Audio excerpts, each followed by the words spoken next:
М11 – это платная трасса между Москвой и Санкт-Петербургом. В сутки здесь может проезжать до 30 тысяч машин. При этом движение, по сути, практически безостановочное. Скорость 130-150 км в час. Это аналог будущей М12 Москва-Казань. Те же 4 полосы в одну сторону, та же концепция, тоже с нуля и рядом с населенными пунктами. А потому представители инициативной группы жителей Лаишевского района приехали именно сюда, чтобы послушать шум большой дороги. Мы сейчас с вами имели пиковые всплески почти что до 80 дБ. На таком уровне шум от движения автомобилей прямо у обочины. Отходим на 10 метров, и здесь специальный прибор показывает пиковые значения не больше 60 дБ. Больше 20 пунктов съели шумопоглощающие и отражающие экраны. Весь звук доходит до звукопоглощающего элемента, поглощается. То, что не поглощается, проходит дальше, отражается, возвращается обратно, опять поглощается, только после этого отраженный звук в гораздо меньшем объеме выходит. Пока вопросов нет. Посмотрим по итогу, как будет. Дальше поедем уже в населенный пункт, что нас больше всего интересует. Потому что от нашего населенного пункта минимальное количество метров. Ближайший населенный пункт от точки, где производились замеры, деревня Бухарова. По санитарным нормам на территориях у жилых домов уровень звука днем не должен превышать 55 дБ. За 400-500 метров до трассы здесь прибор показал 46 дБ. Вот как это слышится.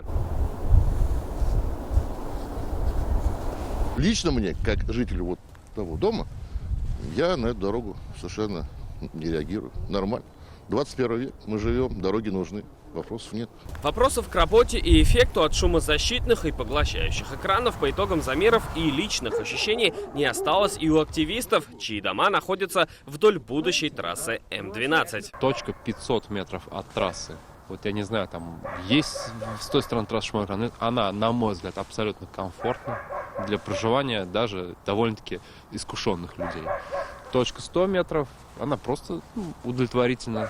За шумовым экраном этот пик очень сильно сглаживается. То есть, если спросить, работает ли шумовой экран? Да, он работает. Конечно, при наличии технической, естественно, прежде всего возможности, то есть надо максимальное количество участков, которые соприкасаются с поселками или непосредственной близости, как можно больше закрывать шумозащитными экранами. При строительстве дороги Москва-Казань технические решения будут те же, что и при работе над М11, говорят Миндортрансе Республики. Все потому, что эти магистрали относятся к одной и той же первой категории. Нормы проектирования сегодня не могут не учитывать сложившуюся обстановку вокруг будущей трассировки автомобильной дороги.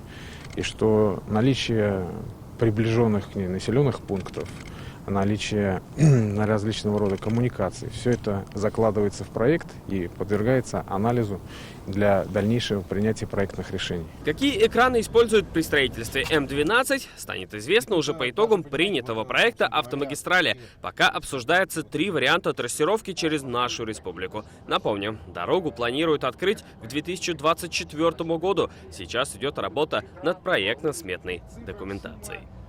Салават Мухаммадуллин, Марат Зайдуллин, ТНВ, Московская область. Закажи рекламу на ТНВ. Телефон в Казани 5 705 100.